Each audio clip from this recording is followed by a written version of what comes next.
Marcelo? Você está pronto? Você me avisa aqui que eu vou marcar. Dar uma olhada ali.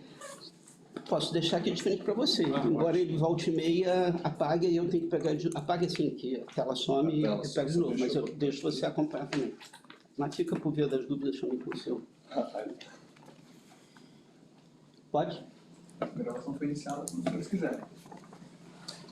Pode. Bom, boa tarde. Meu nome é Rafael. É uma grande honra estar aqui perante a banca para a prova de aula, concurso de professor de processo civil. Boa tarde também aos ouvintes. O meu tema é um tema que talvez não tenha um grande interesse do uso da doutrina, né? Normalmente é um tema muito mais prático, muito mais voltado à atuação prática perante os tribunais. O tema é a ordem dos processos nos tribunais. Então, aqui.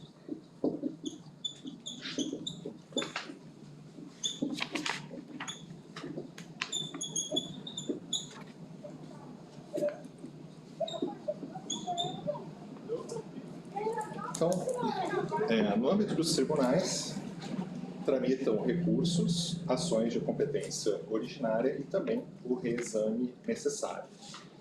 E o Código de Processo Civil traz, então, um regramento acerca de como que devem tramitar esses recursos, essas ações e o reexame necessário perante os tribunais.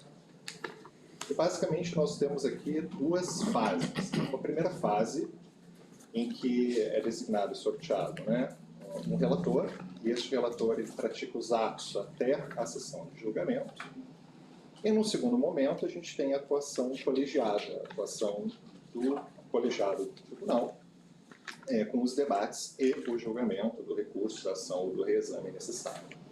É importante ressaltar desde logo, né, que um dos princípios da atuação dos tribunais é justamente o princípio da colegialidade, ou seja, nós temos normalmente um julgamento feito por um colegiado, ou seja, mais de um juiz, né? Mais de um julgador. Então, normalmente são no mínimo 3 julgadores, a depender da composição dos tribunais. E, além, né, do regramento que nós temos, tanto na Constituição, tratando aí da competência dos tribunais, como no Código de Processo, né, a partir do artigo 929 e seguintes, nós temos também os regimentos internos dos tribunais, que funcionam como uma norma geral, estabelecendo regras sobre organização e também a competência dos tribunais, estabelecendo principalmente divisão, por exemplo, de câmaras, né? Então, nos tribunais estaduais, a divisão é feita em câmaras, nos tribunais federais, em turmas, e, por exemplo, no Tribunal de Justiça do Rio de Janeiro, nós temos ali divisões em relação às câmaras de direito privado, que vão julgar matérias de direito privado, câmaras de direito público, e poderia haver também outras especializações, né? Como câmaras, por exemplo, que vão julgar questões relativas a direito do consumidor ou direito da infância e juventude, e assim sucessivamente. E uma vez estabelecida essa competência no âmbito do regimento interno, ela é uma competência em relação à matéria e, eventualmente, à pessoa, e, portanto, de natureza absoluta. Nos tribunais, as ações ou os recursos se iniciam, né, com um protocolo, que é a apresentação da petição, né, e uma vez apresentado a petição junto ao protocolo, é feito então o registro, que é a vinculação, né, a demonstração de que houve entrada, né, deste recurso, desta ação perante o tribunal, e imediatamente também é feita a distribuição, né. Essa distribuição ela é imediata e ela deve observar algumas questões relevantes, como a alternatividade, ou seja, é preciso que haja uma divisão igualitária entre os julgadores, então, também o trabalho das câmaras, então, respeitando a competência em relação à matéria, eventualmente à pessoa, é feita uma distribuição desses recursos ou dessas ações perante o tribunal. Levando em consideração a atividade, o sorteio, que também é uma forma de assegurar, né, o princípio do juiz natural, garantindo que haja uma aleatoriedade aí na escolha, não seja algo direcionado, e também a questão da publicidade, a publicidade que indica, né, que houve, então, a distribuição daquele recurso ou daquela demanda, indicando também para qual Câmara, né, qual órgão julgador que ficou responsável pelo julgamento daquela demanda, e também se, eventualmente, quem foi designado como relator para o processamento aí desse recurso ou desta ação. É importante indicar também, né, que nos tribunais também se aplicam regras de conexão, né, tal como na primeira instância, e também a gente tem regras de prevenção.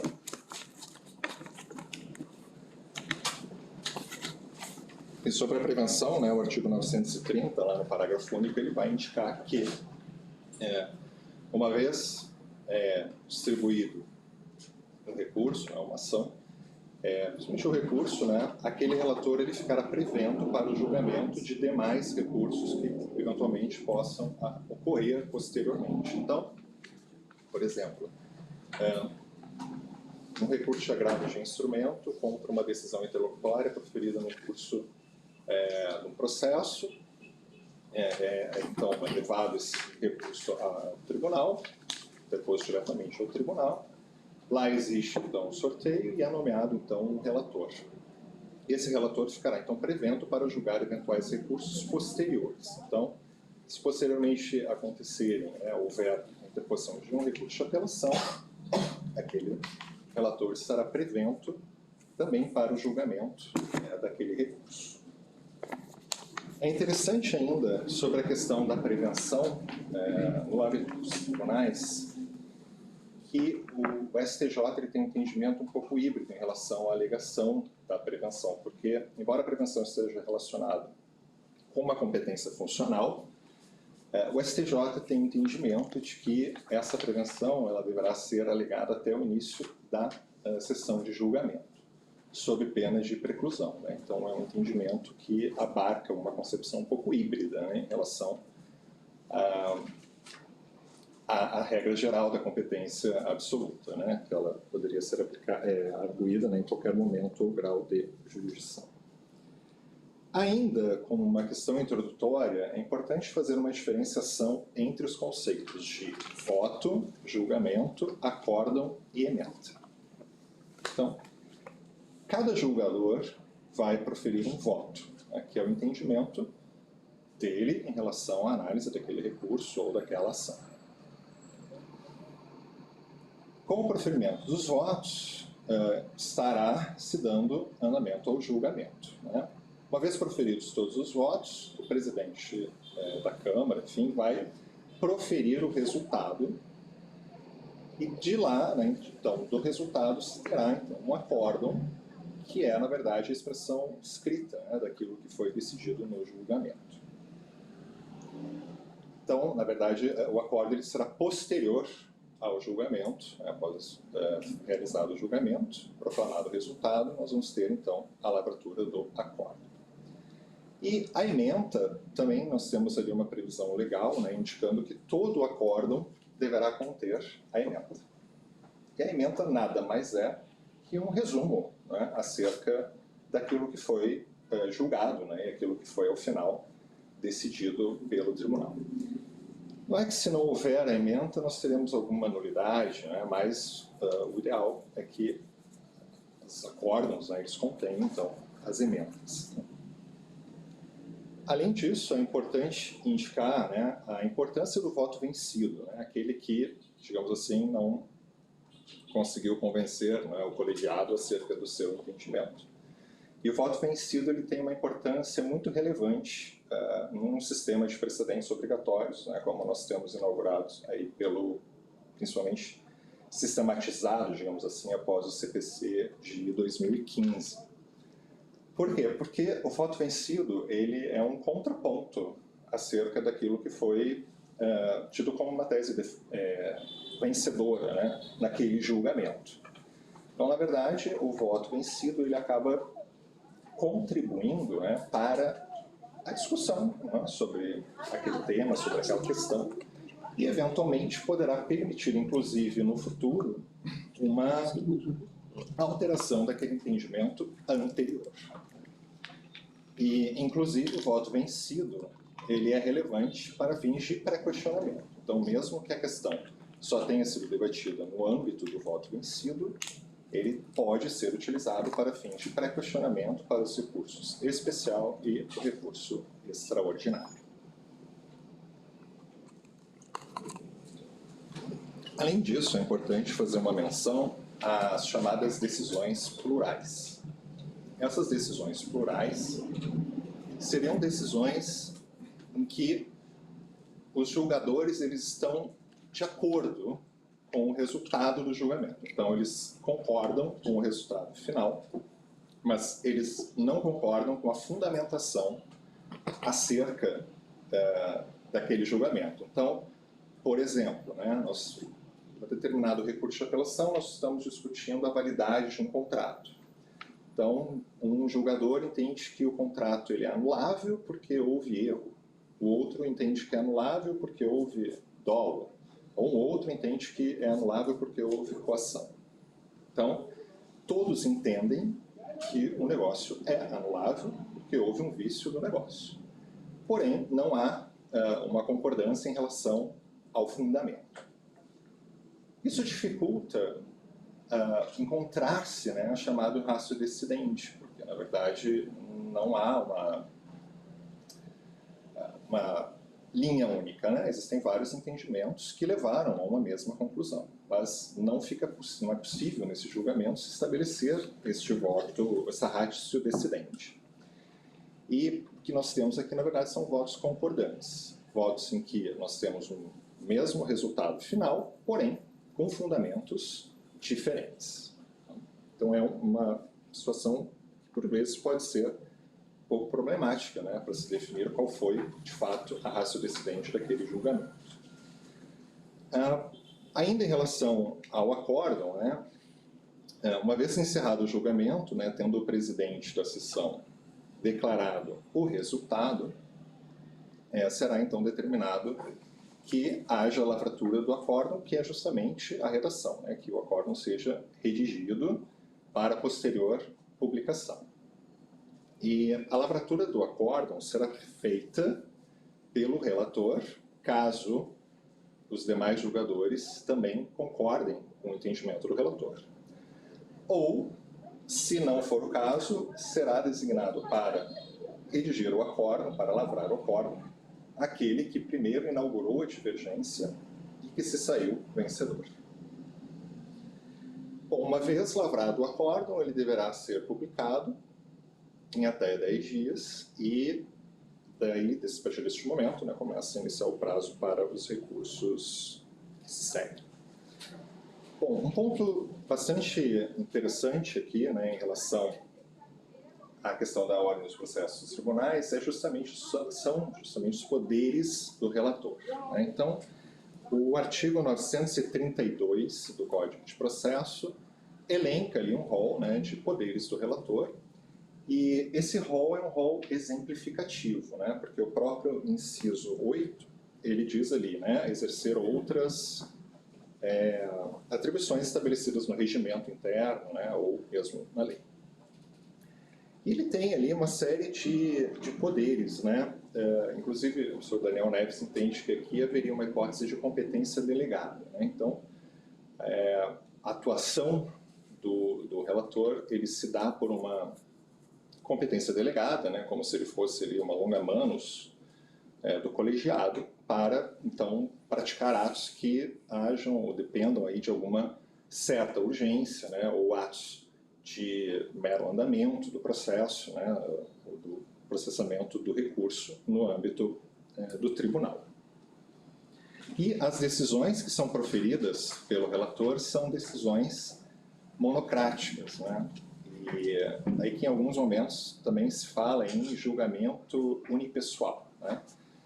Então, a natureza das decisões são as decisões monocráticas, porque proferidas somente por um julgador, que é o relator, na maioria das vezes, porque pode ser também que outros membros dos tribunais possam proferir decisões monocráticas, como presidentes ou vice-presidentes, né, dos tribunais. E essas decisões monocráticas, elas são passíveis de recurso. O recurso cabível, nesse caso, é recurso de agravo interno, e tem um prazo de 15 dias. É importante salientar, né, que essa questão das decisões monocráticas e do julgamento unipessoal, ele foi inserido no âmbito do Código de Processo ainda no CPC 73, com reformas, né, que foram feitas no intuito, né, de buscar a celeridade processual. E na época havia uma discussão muito grande acerca da violação ou não do princípio da colegialidade, por conta da previsão dessas decisões monocráticas. E alguns doutrinadores sustentavam que sim, né, haveria violação do princípio da colegialidade, porque poderia haver um julgamento pessoal e, portanto, o julgamento não seria levado, né, ao colegiado. Porém, prevaleceu, tanto que hoje nós temos isso consagrado, né, no âmbito do Código de Processo, o entendimento de que não há violação do princípio da colegialidade, porque existe a possibilidade de levar essa discussão para o colegiado, que é justamente através do recurso de agravo interno. Então não haveria, na verdade, essa não análise daquele recurso, daquela ação pelo colegiado. Talvez possa demorar um pouco mais, porque nós teremos primeiro uma decisão monocrática, né, e depois teríamos que levar isso ao colegiado. Mas se entende, hoje em dia, que não há qualquer violação a esse princípio da colegialidade. Como eu disse anteriormente, né, muitas vezes outros membros do tribunal também podem proferir decisões monocráticas, né? Então, por exemplo, quando nós estamos falando de recursos especiais e recursos extraordinários, eles devem ser interpostos perante o tribunal de origem.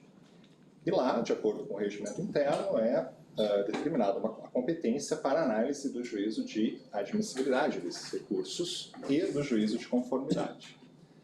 Então, nesses casos, quando estamos falando de juízo de admissibilidade do recurso especial extraordinário, caso haja inadmissão do recurso, o recurso cabível dessa decisão não será o agravo interno, mas sim o agravo recurso especial extraordinário para levar este recurso ao Tribunal Superior ou ao STF.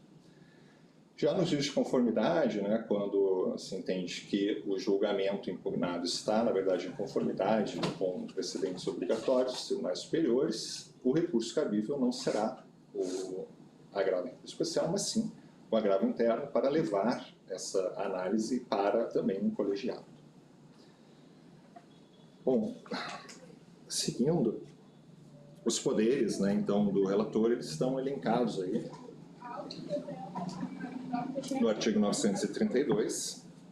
Então, nós temos ali, inciso 1, um poder de direção do processo.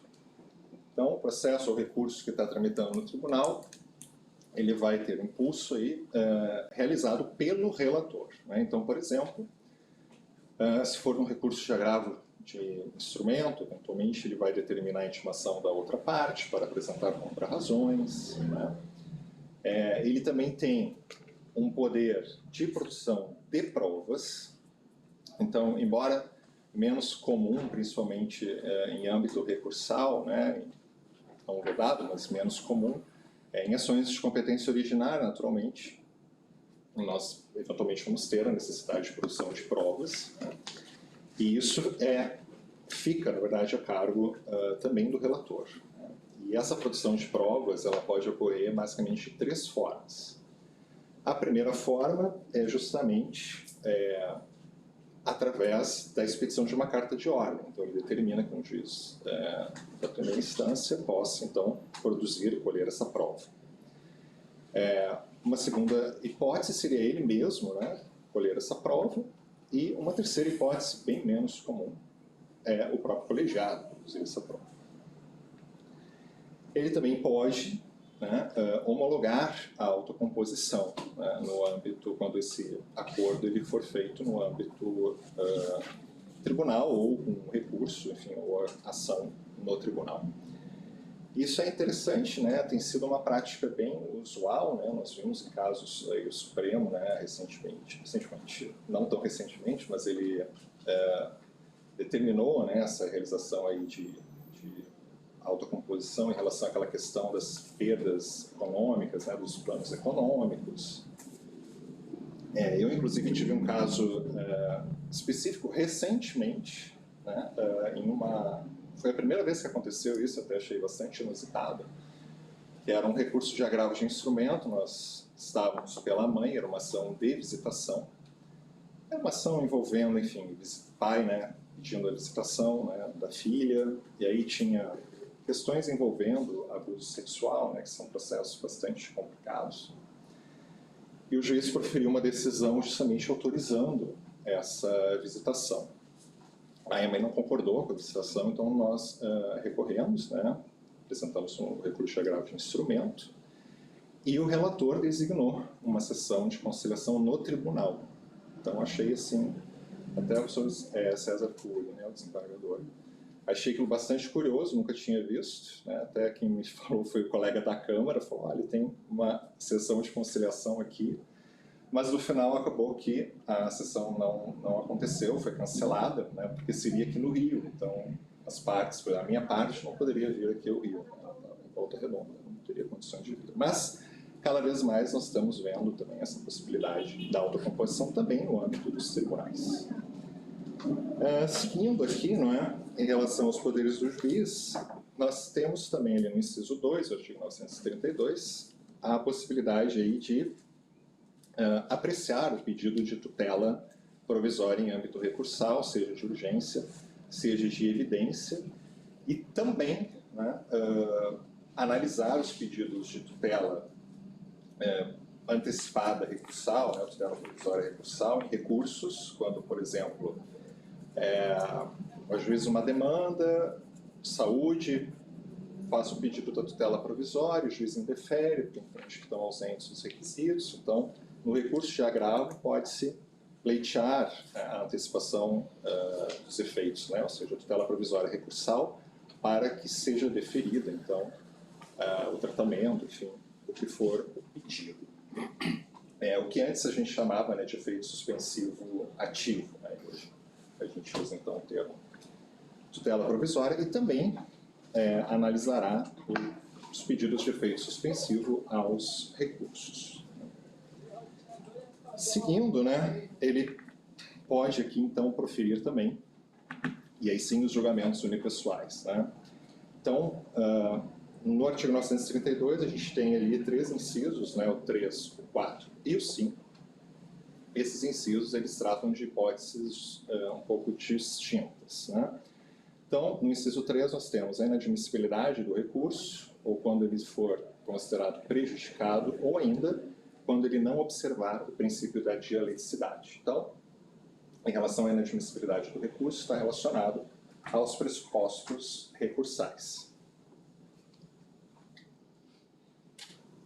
Portanto, quando não preenchidos os pressupostos recursais, o recurso será inadmitido. Mais à frente, nós vamos ver que tem ali uma regra que quando esses vícios eventualmente forem sanáveis, né, o relator deverá permitir a parte que corrija, né, esses defeitos.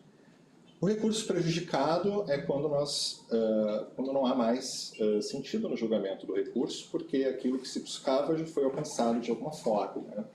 Então, um recurso de agravo de instrumento, se eventualmente o juiz de primeira instância reconsiderou a sua decisão, então não há mais motivo para o julgamento do agravo, porque já se alcançou aquilo que se buscava com aquele recurso. E também, no final, ele fala justamente sobre o princípio da dialeticidade, que é quando, de fato, não há uma impugnação específica, né, daquela decisão. Então, aqui é uma importância à dialeticidade recursal. Nos incisos seguintes, ele vai tratar de 2 hipóteses específicas, e aí para negar provimento ou para dar provimento ao recurso. E é interessante observar que as hipóteses estão relacionadas justamente ao sistema de precedentes, né? Então, o legislador, quando ele elabora, né, esse sistema de precedentes obrigatórios, ele cria uma série de mecanismos para que esses precedentes sejam, de fato, cumpridos e observados pelos juízes e tribunais. Então, quando a gente observa as hipóteses, elas são basicamente as mesmas, mas, num caso, nós vamos ter a negativa, né, ao provimento do recurso, vai negar o provimento ao recurso, quando a decisão impugnada estiver em conformidade com as súmulas do STF, do STJ e também do próprio tribunal local, quando a decisão estiver em conformidade com recursos repetitivos, julgamentos de recursos repetitivos no âmbito do recurso do STF e do STJ, e ainda, na terceira hipótese, em relação ao entendimento de incidentes de resolução de demanda repetitiva, né, IRDR, e o IAC, né, incidente de assunção de competência. Da mesma forma, no inciso seguinte, né, que é o 5, ele vai dar provimento ao recurso, após eventualmente facultada aí a possibilidade das contrarrazões, se for, por exemplo, um caso de agravo de instrumento, quando o recurso estiver em conformidade com súmula do STF, do STJ e do Tribunal Local, ou então julgamento de recursos repetitivos no âmbito do STF e do STJ, e também no caso de entendimento proferido junto, né, a um incidente, operante um incidente em IRDR, né, ou então o IAC, né, incidente de assunção de competência. Interessante fazer uma menção aqui em relação às vedações ao julgamento unipessoal, né, porque, teoricamente, pela lei, ele só poderia aplicar o julgamento unipessoal, só poderia proferir, então, decisões monocráticas, julgando recursos, nessas hipóteses que estão previstas aqui na lei. E em outras hipóteses, então, quando nós não tivermos uma situação dessas, né, de violação ou não observância de precedentes obrigatórios, é preciso levar o julgamento daquele recurso ao colegiado. Né? Da mesma forma, o colegiado deverá julgar o agravo interno, que é justamente um recurso contra a decisão monocrática, ou seja, o objetivo é levar a questão para o tribunal, para o colegiado. Também os embargos, né, de declaração, né, que também deverão ser julgados pelo órgão colegiado, né, embora o STJ aqui tenha um entendimento um pouco híbrido, assim dizer, né, quando diz que é para negar os embargos, poderia ser um julgamento monocrático, mas se ele for acolher, né, os embargos, então deveria sim haver o julgamento pelo colegiado. E por fim, um outro aspecto que também, né, é bastante problemático diz respeito ao recurso de embargos de divergência, né, no âmbito dos tribunais superiores, porque o recurso tem por objetivo justamente a uniformização da jurisprudência, né, não permitir que dentro do próprio tribunal superior haja uma diferença, né, ou uma jurisprudência diferente. E, portanto, parece intuitivo que, neste caso, também o julgamento não poderia se dar por meio de uma decisão monocrática. Né? Portanto, deveria necessariamente ser julgado pelo colegiado, porém, não é o que se tem visto às vezes no âmbito do STJ, principalmente, né, que vem aplicando a súmula 568, né, me parece que é indevidamente, né, para julgar monocraticamente o recurso de embargos de divergência. Além disso, embora a lei fale especificamente em julgamento de recursos, também seria possível aplicar o mesmo entendimento para a análise do reexame necessário e também das ações de competência originária. Bom, além disso, nós temos ali também como poderes do relator a possibilidade de julgar um incidente de desconsideração da personalidade jurídica quando ele for instaurado no âmbito do tribunal, E também determinar a intimação do Ministério Público para se manifestar como fiscal da ordem jurídica no julgamento aí dos recursos. Bom, um ponto importante, aí eu gostaria de mencionar isso juntamente com tanto fato superveniente quanto a ocorrência aí dos vícios. Perdão, eu vou me confundir, só vou falar sobre o saneamento dos vícios. Existe uma regra expressa, né, no artigo 932, parágrafo único, que fala acerca do dever do relator de permitir, ou de determinar, melhor dizendo, a intimação da parte recorrente para que ela possa corrigir eventuais efeitos sanáveis.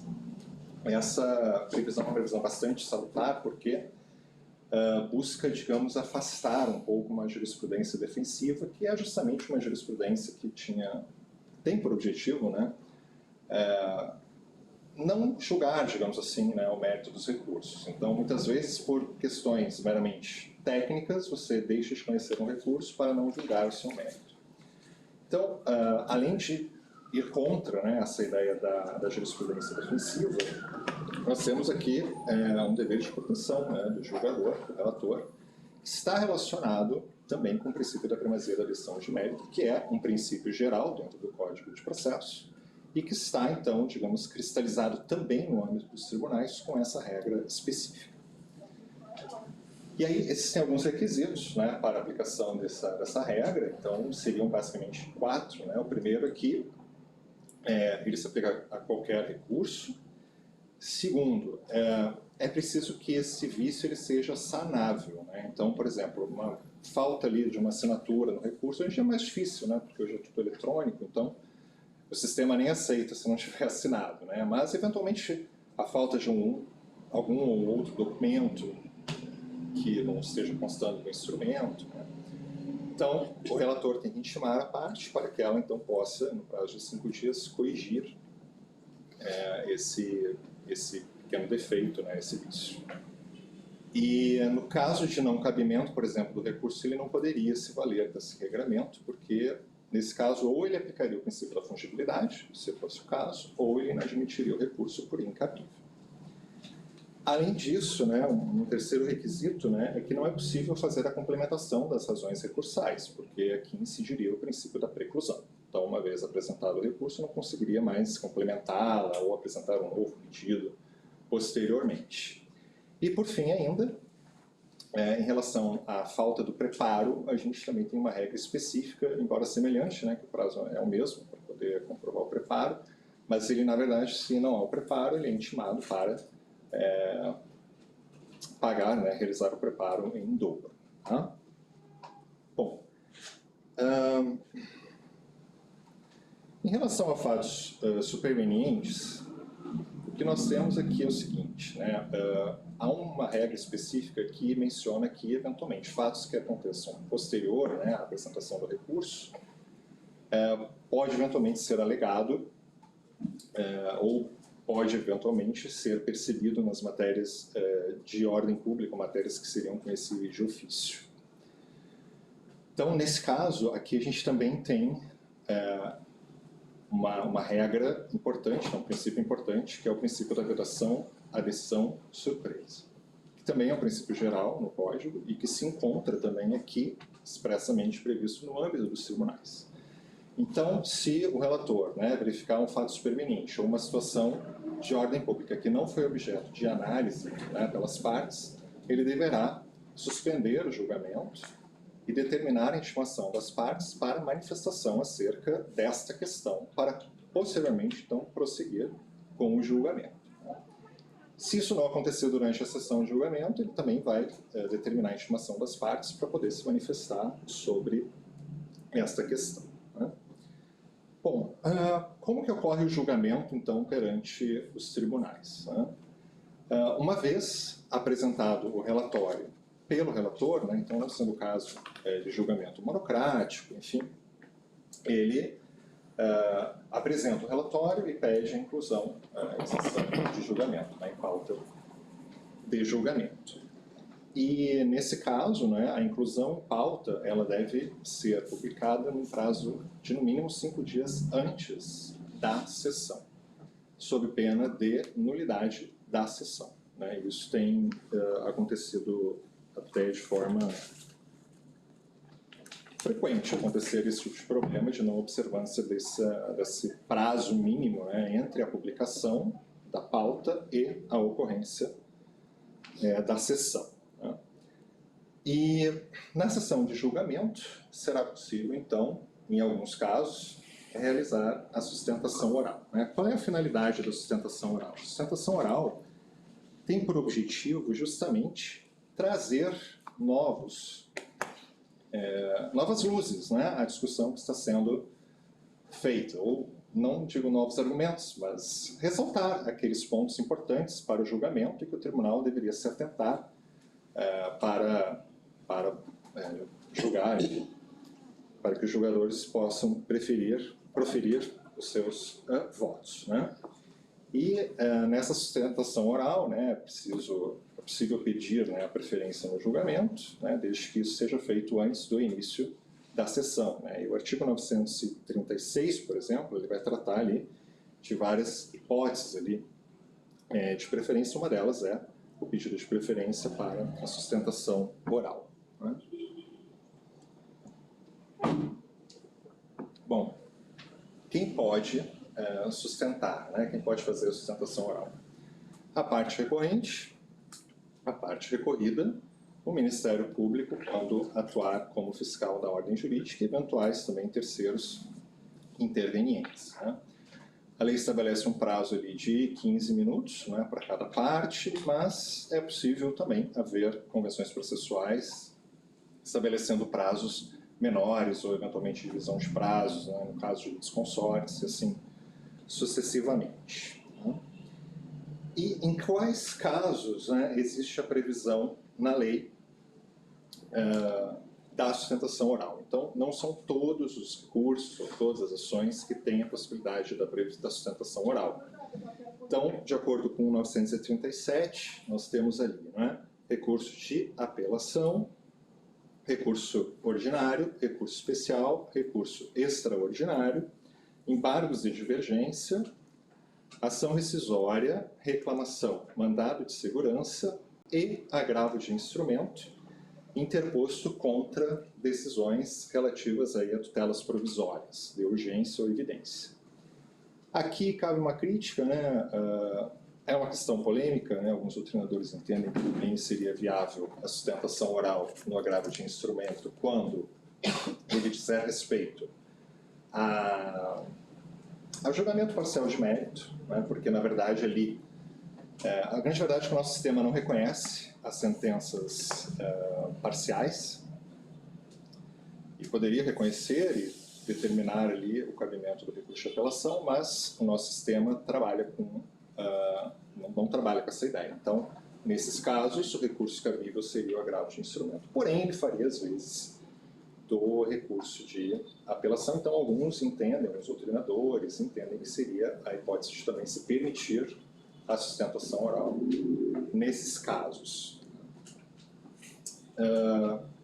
Bom, um ponto importante, né, que nós temos também aqui é a previsão do parágrafo 4º, né, de sustentação oral por meio virtual, né? Isso é uma realidade hoje cada vez mais, né, porque, principalmente por conta da pandemia, né, nós fomos basicamente forçados a ir para o ambiente virtual, mas também eu acho que a própria evolução, né, da sociedade também iria fazer com que isso acontecesse. Então, se o advogado, por exemplo, reside em um outro local diverso, né, do tribunal, ele pode requisitar, né, até um dia antes da sessão de julgamento, a realização dessa sustentação oral pela via virtual. Então, bom, enquanto não existe o término do julgamento, então, enquanto os julgadores estiverem apresentando o seu voto, não há ainda um encerramento daquele julgamento e, portanto, os outros julgadores que eventualmente já apresentaram o seu voto poderão modificar o seu entendimento. Porém, a partir do momento em que o presidente que está presidindo a sessão de julgamento proferir o resultado, ele não poderá, então, mais haver esta modificação. Bom, Um outro ponto importante aqui na ordem dos processos dos tribunais é a previsão do artigo 942, que trata da técnica do julgamento prolongado, ou estendido, ou ampliado. E aqui é preciso fazer só uma referência comparativa, né, ao sistema anterior, né, no Código de 73, nós tínhamos a previsão do recurso de embargos infringentes.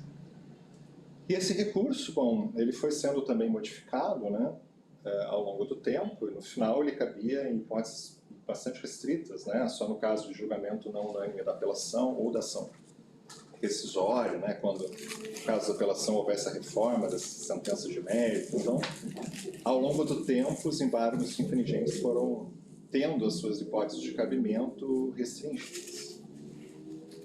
Só que um ponto é que os embargos de declaração, os embargos infringentes, têm natureza de recurso e, portanto, estão subordinados, né, ou submetidos ali ao princípio da voluntariedade. Então, é preciso que a parte interessada interponha ou oponha esse recurso. No caso da técnica do julgamento prolongado, estendido ou ampliado, não é assim que funciona, né? Então, o legislador, no CPC 2015, na verdade, ele extinguiu o recurso de embargos infringentes e colocou no lugar, talvez pudesse dizer assim, né, essa técnica de julgamento prolongado, que na verdade decorre da própria lei. Então, aqui, a aplicação da técnica do julgamento prolongado ela vai ser automática. Então, ela não depende da manifestação de vontade das partes interessadas, né? E enquanto não houver término do julgamento, ele estará ainda em andamento. O julgamento ele estará em andamento. E aí, a questão aqui que nós temos é que essa técnica de julgamento prolongado também não será cabível em todas as hipóteses, né? Então, a própria lei estabelece algumas hipóteses em que nós vamos ter o cabimento dessa técnica, onde ela vai ser aplicável, na verdade, não seria correto até falar cabimento, mas que ela seria aplicável, e casos também que ela não será aplicável. E casos também polêmicos, né, em que alguns doutrinadores entendem que deveria se aplicar e outros também entendem que não, uma visão mais restritiva da interpretação da norma. Então, basicamente, qual seria a hipótese principal, a primeira hipótese, né? No recurso de apelação, quando esse recurso ele for decidido, julgado por maioria. Então, em julgamento de apelação, normalmente participam 3 julgadores. Então, um julgamento 2-1 é um julgamento não unânime que leva necessariamente à aplicação dessa técnica, né? E como funciona? Bom, aqui, se na própria sessão, né, nós tivermos mais 2 julgadores que possam compor o colegiado, ou que estejam compondo o colegiado e possam participar naquele momento do julgamento, já será imediatamente julgado, né? Eles já vão proferir os seus votos também. Agora, em outros locais, e aí, outro ponto importante, o número de julgadores convocados deve ser o número necessário para modificar o entendimento. Então, a possibilidade é justamente permitir um maior debate e até mesmo, quem sabe, que aquele entendimento minoritário do voto vencido possa se consagrar como voto vencedor. Não necessariamente vai acontecer isso, mas pode eventualmente acontecer isso. E aí, em relação à apelação, né, é bastante ampla a aplicação da técnica, porque não diz respeito, por exemplo, ao mérito da apelação ou a uma questão relativa aos pressupostos recursais. Então, por exemplo, se ela for inadmitida e essa inadmissão for não unânime, isso levará ao prosseguimento do julgamento. Não importa também se essa apelação está impugnando uma sentença de mérito ou uma sentença terminativa. Então, em relação à apelação, ela é bastante ampla, né? A aplicação da técnica acabarão tendo essas restrições, né? Inclusive, se entende, né, a doutrina entende que isso é cabível no caso da apelação, também um mandado de segurança, porque a técnica não teria aí essa natureza de recurso, mas sim teria uma natureza de uma norma, né, uma norma de aplicação obrigatória. Né, então, deve ser observado pelo tribunal. Além disso, né, bom, se não for possível, naquele momento, compor o julgamento com mais julgadores que possam modificar o resultado, deverá então ser designada uma nova sessão de julgamento. Além disso, de acordo com o Código, se aplica essa técnica do julgamento prolongado no caso de ação rescisória, quando houver uma decisão por maioria em relação à rescisão da sentença. E aqui é um ponto importante também, levando em consideração o regimento do Tribunal de Justiça do Rio de Janeiro. Existe a ação rescisória da sentença e a ação rescisória de decisão monocrática ou de acórdão. A ação rescisória contra a sentença é julgada por uma Câmara de Direito Privado.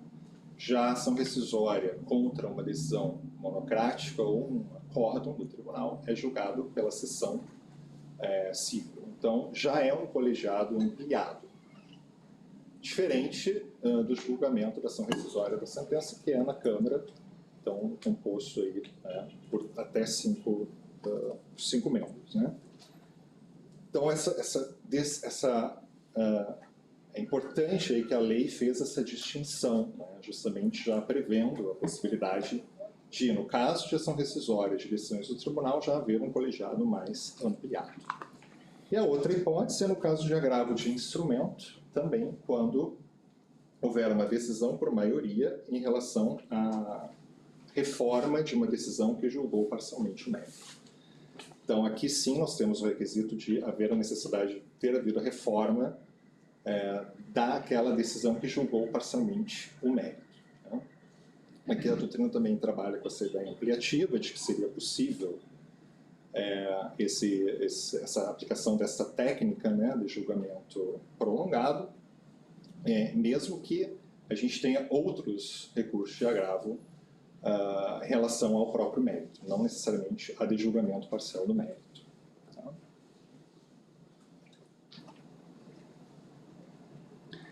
Quais seriam as polêmicas acerca da aplicação da técnica do julgamento prolongado? Então, alguns doutrinadores sustentam, por exemplo, no caso do professor Alexandre Câmara, que também deveria ser aplicada a técnica do julgamento prolongado no caso de recurso ordinário, porque ele faria, às vezes, daquele recurso de apelação, né? Ele teria uma função semelhante. Já, por exemplo, o recurso inominado, né, no âmbito dos juizados, aí se entende que não caberia essa técnica, porque inclusive vai contra a ideia de severidade que é própria dos juizados. Né? Além disso, se discute a aplicação dessa técnica em relação ao julgamento do agravo interno, quando o julgamento disser respeito a uma decisão monocrática que julgou ou que julgou, né, mas admitiu, enfim, uma apelação. Então, porque também ele estaria, na verdade, trazendo aquele recurso para o colegiado. E da mesma forma, no caso do julgamento monocrático, em se tratando do agravo de instrumento, no caso de julgamento de reforma, né, da decisão de julgamento parcial de mérito. E, por fim, uma terceira discussão é no caso do recurso de embargo de declaração contra a apelação e agravo interno, que fez, às vezes, da apelação para levar, né, o julgamento da apelação ao colegiado, e também do agravo de instrumento, né, que levaria também essa questão para o tribunal, para o colegiado. Então, os embargos de declaração, se forem julgados por maioria, para, por exemplo, o senhor Alexandre Freitas Câmara, ele deveria, então, prosseguir com a técnica do julgamento prolongado nesses casos, né, quando eles buscam complementar julgamentos do recurso de apelação ou do agravo de instrumento nessas hipóteses legais. Por outro lado, a própria lei expressamente diz que em determinadas decisões não caberá essa técnica do julgamento prolongado, e são elas, primeiro, julgamento do IRDR ou do IAC, porque aqui, na verdade, também já se prevê que o órgão que vai julgar já é um órgão, uma colegiatura com mais membros, portanto, nem sempre se conseguiria uma unanimidade, e aí a lei optou por não aplicar esse instituto. Na remessa necessária também não se aplica, e por fim, os julgamentos não unânimes proferidos no órgão pleno, no órgão especial ou no tribunal do pleno, que também são os órgãos com a maior quantidade de membros dentro do tribunal. Então, não seria possível, nesses casos, também a aplicação dessa regra. Por fim, eu gostaria de... Ainda não por fim, faltam ainda 2 tópicos. Gostaria só de comentar, né, sobre a figura da dispersão de votos, né, que é um problema, na verdade, porque pode haver, no julgamento aí dos recursos, uma dispersão, quer dizer, votos totalmente diferentes, seja numa perspectiva quantitativa, seja numa perspectiva qualitativa. Então, por exemplo, né, no recurso de apelação, o julgador 1 concede lá um dano moral de R$100, o julgador 2 de 50 e o julgador 3 de 10. Então, nesse caso, a gente tem uma divergência qualitativa, né? A gente não consegue definir aqui qual seria o valor de fato que o tribunal teria concedido, né? Então, nesse caso, 2 situações seriam possíveis, né? Ou 2 soluções seriam cabíveis aqui. Ou se faria um voto médio, então eu somaria tudo e dividiria por 3, e a crítica aqui é que, na verdade, seria um valor que nenhum dos julgadores concedeu.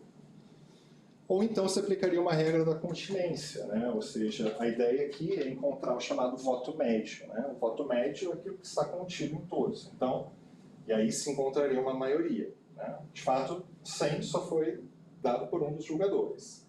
Mas 50 foi dado pelo julgador 1 indiretamente, porque se ele está dando 100, ele também concordaria com 50, e os 50 do segundo julgador. Então, seria talvez uma solução mais adequada. Já na dispersão de votos qualitativa, aí a gente tem um problema ainda maior, né? Porque nesse caso nós teríamos, por exemplo, um desembargador inadmitindo o recurso, o outro negando o provimento, perdão, e um outro dando um provimento parcial, por exemplo. Então, nós vamos ter 3 soluções completamente diferentes. E aí, nesse caso, por exemplo, o professor Araquém de Assis fala que aqui o regimento interno teria um ponto bastante importante para poder decidir como é que seria desfeita, né, essa dispersão de votos numa perspectiva qualitativa. Mas me parece que o ideal seria prosseguir nos julgamentos até se conseguisse alcançar, no mínimo, não unanimidade, mas uma maioria, e eventualmente aí prosseguir, se for o caso, com uma técnica do julgamento prolongado. E agora, sim, por fim, né, uma última menção aqui a uma resolução recente, né, do CNJ 591, que prevê a virtualização, né, de julgamentos no âmbito dos tribunais, como eu mencionei anteriormente.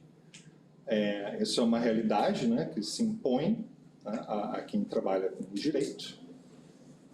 E as peculiaridades, né, são justamente a possibilidade da sustentação oral, mas por meio de vídeo, né? Então, é possível enviar, né, dentro do prazo estabelecido com uma série de restrições, né, ou questões técnicas, né, enviar essa sustentação oral através do vídeo. Mas eu tenho algumas críticas, né, a essa possibilidade, porque nada como, né, o olho no olho, você falar, você poder ouvir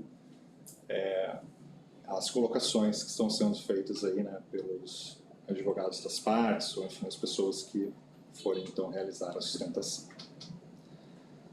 Bom, basicamente essas seriam as colocações que eu entendi relevantes trazer para a análise acerca deste tema, que é um tema com bastante relevância prática, né? E, portanto, eu agradeço pela oportunidade, pela escuta atenta, e me coloco então, à disposição. Obrigado, Rafael. 54 minutos e 18.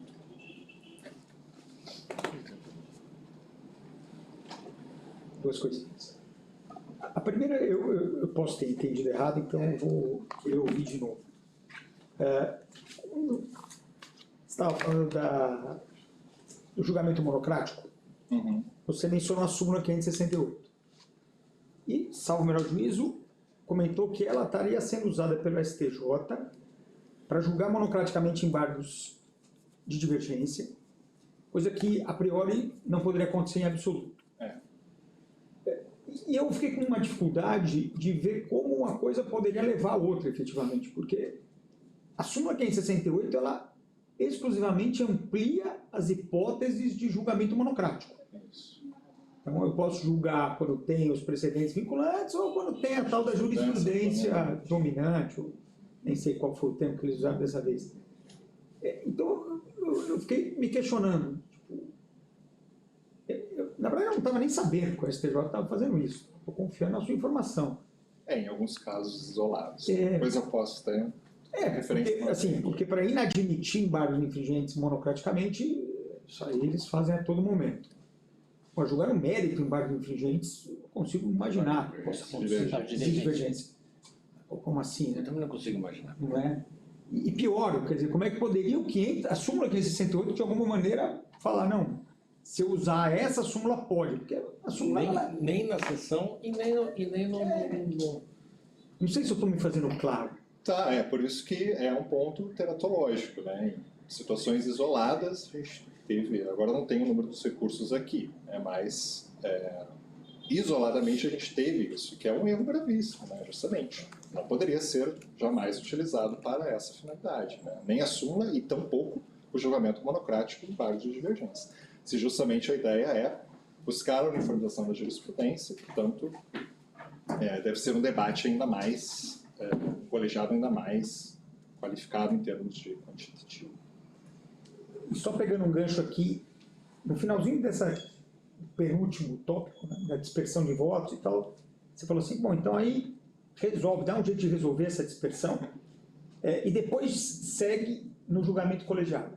Não, no julgamento estendido. Se eventualmente for uma das hipóteses do julgamento estendido, né? E aí isso me fez criar uma pergunta aqui para você. Imagina que eu tenho um 2-1 para inadmitir a apelação. Cabe o julgamento estendido. Isso. Os dois novos julgadores, eles entendem que a apelação tem que ser conhecida. Então, eles revertem o julgamento para 3-2 e a admissibilidade está superada.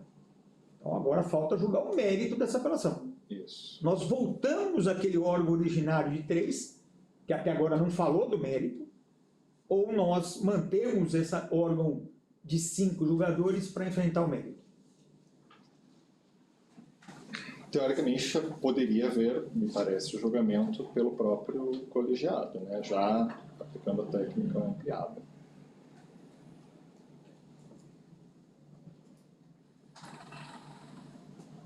Estou satisfeito.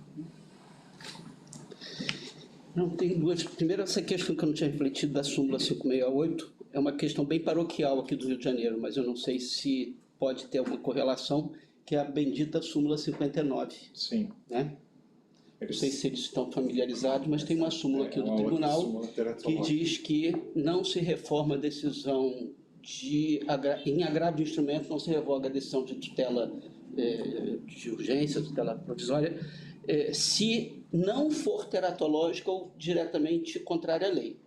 Ora, naturalmente, nós estamos diante de uma avaliação fática. Os fatos têm que ser apreciados. E o julgamento monocrático é para ferir teses de direito, precedentes e tal. Então, diz lá que a súmula do tribunal pode ser fundamento para a aplicação de julgamento monocrático. E eles sistematicamente julgam monocraticamente os agravos do instrumento com base nessa súmula em ação de alimentos, por exemplo, para discutir se vai revisar, se vai alterar os alimentos provisórios ou não. Né? Isso. Então, eu até vou ver essa história que você trouxe aqui da súmula 568, por quê? E se sentem empoderados, porque o STJ parece que está fazendo um negócio desse. Mas então é só para comentar que me veio à tona. Mas o que eu anotei aqui que eu ia te perguntar é o seguinte, no que se refere também ao julgamento monocrático, né?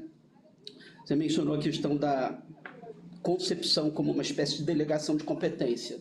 Você conhece uma outra abordagem para essa temática que designa, que compreende essa hipótese como jurisdição equivalente? Você conhece essa categoria? Sabe de que se O trata? professor Felipe Boring, né?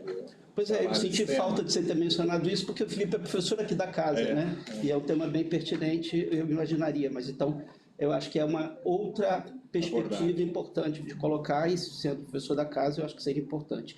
E essa questão da sessão virtual, né? O 945 do CPC foi revogado pela mal-assinada reforma de 2016, que antes dele mesmo entrar em vigor. E aí que está, ou seja, de fato haveria uma previsão legal para a sessão virtual. E aí agora vem o CNJ por uma resolução, quer dizer, sem previsão legal, forçando uma virtualização, quando o próprio legislador revogou o artigo de lei que dava base para a sessão virtual. Não te parece um contrassenso essa hipótese? Porque acaba indiretamente repercutindo no direito. Todo o processo contemporâneo foi baseado numa ideia de fortalecer a oralidade e desburocratizar o contato de proximidade do julgador e tal, etc. A oralidade que subsiste no segundo grau, muito residualmente, quando se vem com esse tipo de expediente, criando mecanismos para esse discurso de que pode-se fazer gravação de sustentação e oral mandar, duvido que o julgador vai ouvir aquilo. Vamos mandar um assessor ouvir e pronto. Eu não ia falar isso. Se mandar. Se mandar. Mas vamos imaginar que... Então, eu queria te ouvir um pouco sobre isso. Realmente, eu também comungo desse entendimento. Eu acho que, de fato, isso acaba afastando, né, os julgadores do contato, né, ali com as partes, ou pelo menos com os advogados das partes. E muitas vezes é possível, de fato, reverter, né, um julgamento, um voto ali, justamente pela sustentação oral, ou pelo menos fazer de vista, que for, né, para poder reapreciar a questão. E então eu entendo, de fato, que isso acaba sendo um pouco a utilização, né, da resolução para isso, talvez não seria um mecanismo adequado, né, devesse vir via legislador mesmo, né. Mas me parece que foi uma questão também que, pela pandemia, né, isso acabou sendo instituído como algo comum, né, infelizmente. Então, talvez o CNJ, né, tenha, de certa forma, entendido que, como já era uma prática que estava ocorrendo, então vamos normatizar através de resolução, né. Também acho que deveria vir via alteração legislativa, com debate, né, no âmbito do parlamento e tal, mas a gente sabe que eventualmente o CNJ vem legislando por resoluções, né? Então, concordo com o entendimento. Nós temos o Código de Processo Civil, o Código de Processo Civil do CNJ e o Código de Processo Civil dos Regimentos Internos. Verdade. Vai fazer 8 volumes do seu livro. O Código de Processo Civil do STJ. Só do STJ. Ele legisla por resolução já há bastante tempo. Estou satisfeito, professor. Eu não vou fazer nenhuma pergunta. Obrigada, Rafael. Obrigado. Obrigado, parabéns. Obrigado. Dois segundinhos. A gente.